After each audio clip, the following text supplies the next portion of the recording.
Bien, donc nous entamons la dernière vidéo concernant tout ce qui est problématique musculaire. Donc au niveau de cette problématique musculaire, eh bien, il nous faut parler du contrôle de la contraction. Donc première chose qu'il va falloir résoudre en fait, c'est quels sont les différents types de contractions. Donc vous avez un individu ici qui porte un objet. Donc cet objet va avoir une certaine masse, et donc on va avoir une certaine force nécessaire à soulever cet objet. Si la force développée est suffisamment importante, le muscle pourra se réduire, et donc on aura bien en fait un mouvement vers le haut de l'objet, et donc ici on aura une contraction de notre muscle, et quand on a une réduction de la taille du muscle, on parle de contraction concentrique. Deuxième possibilité, au final, l'objet est trop lourd, l'individu n'arrive pas à le soulever, le muscle est contracté, mais en fait on va avoir une augmentation de la taille du muscle, et on va parler ici de contraction excentrique. Et enfin, dernière possibilité, l'objet est maintenu sans mouvement, et bien les muscles sont contractés, on va parler de contraction isométrique. Tous ces mouvements sont contrôlés. Ça veut dire qu'en fait, nous, pour l'instant, on avait surtout parlé de l'ordre qui était donné par le cerveau aux muscles, mais il faut bien comprendre que le muscle, lui aussi, va forcément renvoyer des informations au cerveau. Donc, ce que l'on a vu pour l'instant, c'est que le cerveau va cartographier le mouvement, va planifier le mouvement, va ordonner ensuite aux muscles de se contracter. Donc, le signal est envoyé du cerveau à la moelle épinière, au système nerveux périphérique, jusqu'aux muscles. Les muscles vont se contracter, et donc il va y avoir deux éléments, de critères en fait, qui vont être captés par des récepteurs dans les muscles, je représentais avec des croix bleues. Les critères, c'est quelle est la force de contraction du muscle et quel est son étirement. Ces critères sont au final captés par des neurones, des mécanorécepteurs, et ces mécanorécepteurs vont renvoyer cette information au niveau de la moelle épinière. Le cerveau va recevoir aussi cette information, et donc en ce sens, on avait dit que notre cerveau était capable de cartographier ce qui se passait dans l'organisme et de cartographier au final notre position, notre posture en 3 dimensions. Et donc vous avez ici un retour qu'on appelle un message sensitif. Donc ici, on aura un nerf sensitif qui renverra cette information au niveau du cerveau, au niveau de la moelle épinière. Et de la moelle épinière ensuite vers le cerveau. Donc d'un côté, on a un message moteur, et de l'autre côté, on a un message sensitif. Petite remarque, souvent les nerfs sont à la fois moteurs et sensitifs, c'est-à-dire qu'ils vont avoir des terminaisons nerveuses qui vont aller de la moelle épinière vers le muscle, le volet moteur de notre nerf, et puis du muscle vers la moelle épinière, ça sera le volet sensitif du muscle. Alors, on a dit deux paramètres, la force et l'étirement. Et vous allez voir que ces deux paramètres, ils sont utilisés pour certains réflexes. Quand vous marchez, vous avez un muscle qui se contracte, puis il va se décontracter, puis il va se recontracter. Et en fait, ça, c'est lié à un réflexe. Un muscle que l'on étire a tendance à se contracter. Un muscle qui se contracte a tendance à se décontracter. Dans les deux cas, l'idée, c'est de protéger le muscle. Il ne faut pas que la contraction soit trop forte. Quand vous shootez dans un ballon, si vous avez votre quadriceps qui se contracte, il ne faut pas que cette contraction soit trop violente pour protéger l'articulation et le muscle. Donc il faut forcément que lorsqu'un muscle se contracte, qu'il y ait un réflexe de décontraction qui ait lieu. Et inversement, quand vous shootez, les ischio-jambiers qui se trouvent à l'arrière de votre cuisse, eux au final, ils vont avoir tendance à être étirés. Et du coup, pour pas que cet étirement n'enclenche d'accident musculaire, eh bien, le muscle va avoir tendance à se contracter. Donc on a deux types de réflexes. Premier type de réflexe, c'est le réflexe qu'on appelle le réflexe myotatique. Ce réflexe myotatique, en fait, le médecin le teste quand il vous tape sur le genou avec un petit marteau. En fait, il va étirer votre muscle, ce qui va au final donner comme réponse de notre organisme à une contraction musculaire de ce même muscle. C'est ce qu'on appelle le réflexe myotatique. Alors comment c'est possible? C'est possible parce que dans le muscle, on a ici des structures, des terminaisons nerveuses qu'on appelle des fuseaux neuromusculaires. Ces fuseaux neuromusculaires, en fait, vont être sensibles à l'étirement de notre corps charnu. Quand le médecin tape en fait sur le tendon, eh bien, ce qui va s'étirer, c'est pas le tendon, c'est le corps charnu, c'est lui qui est élastique. Donc le fuseau neuromusculaire va ressentir cet étirement. Le message va être envoyé au niveau du système nerveux central, au niveau donc de la moelle épinière, et il y aura une réponse de la moelle épinière pour demander une contraction de notre muscle. C'est le réflexe myotatique.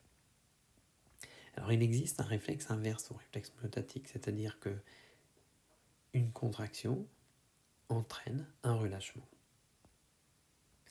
Donc une contraction entraîne un relâchement, donc la contraction qui entraîne le relâchement, et au final, le nom de ce réflexe, il est assez simple quand on comprend que c'est l'inverse de l'autre, puisqu'en fait on parle de réflexe myotatique inverse.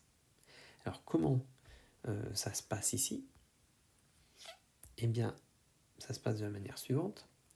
Au niveau des tendons, on a ici des organes sensoriels, des terminaisons nerveuses à nouveau, qui vont capter la force de contraction de notre muscle. Le muscle se contracte, cette force de contraction va donc être envoyée, on l'avait dit, vers les tendons, et donc les appareils tendineux de Golgi vont capter cette information et renvoyer cette information au niveau de la moelle épinière, et la moelle épinière va imposer en fait le relâchement de ce muscle. Vous voyez, il y a vraiment un principe de protection ici. Donc bilan dans les deux cas. Donc j'ai mes muscles qui vont soit se contracter, soit s'étirer. J'ai des récepteurs qui se trouvent dans ces muscles. Ces récepteurs vont capter l'information, vont transférer cette information au niveau du système nerveux central. Et le système nerveux central va élaborer une réponse qui va aller contrecarrer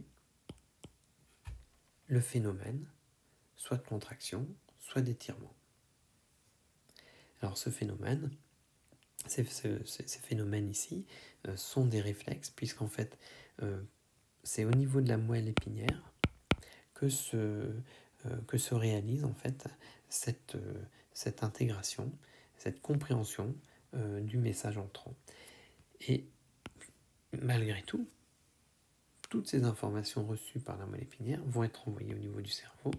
Et je vous l'ai bien dit, c'est le cerveau qui va cartographier au final le mouvement et qui va contrôler ce mouvement, qui va au final remodifier ce mouvement s'il y en a besoin. Donc on a des éléments qui montent vers le cerveau, et le cerveau peut tout à fait reprendre la main s'il le décide et s'il considère que c'est nécessaire. Passons maintenant à un dernier point sur les types de fibres musculaires. On va faire un lien ici entre la contraction musculaire et puis ce qu'on a pu voir ou ce qu'on verra sur le métabolisme. Donc vous comprenez bien qu'on n'a pas toujours les mêmes mouvements. On a des mouvements qui peuvent être plutôt lents, des mouvements qui doivent être explosifs. On a des muscles aussi qui doivent intervenir dans la posture. Donc on va pas avoir ce ne seront pas les mêmes cellules qui vont forcément intervenir sur tous les mêmes mouvements, sur tous ces mouvements. En fait, on a trois types de cellules. On a des cellules lentes, des fibres musculaires lentes, qui vont être utilisées par exemple au niveau de l'endurance. de la posture. Et donc, ils vont fonctionner notamment en aérobie, donc en utilisant de l'oxygène pour former de l'ATP. Et puis à l'opposé, on a des fibres qui sont très rapides, qui vont être des fibres plutôt pour des efforts explosifs, pour des sprints, d'accord. Et ces fibres musculaires, ces cellules musculaires, en fait, ça va être des cellules musculaires qui vont consommer surtout de l'ATP anaérobie, donc sans oxygène. Alors, si on regarde ces deux-ci, laquelle va être la plus vascularisée? Eh bien, ça sera celle-ci parce qu'elle a besoin de beaucoup d'oxygène. Donc, en fait, les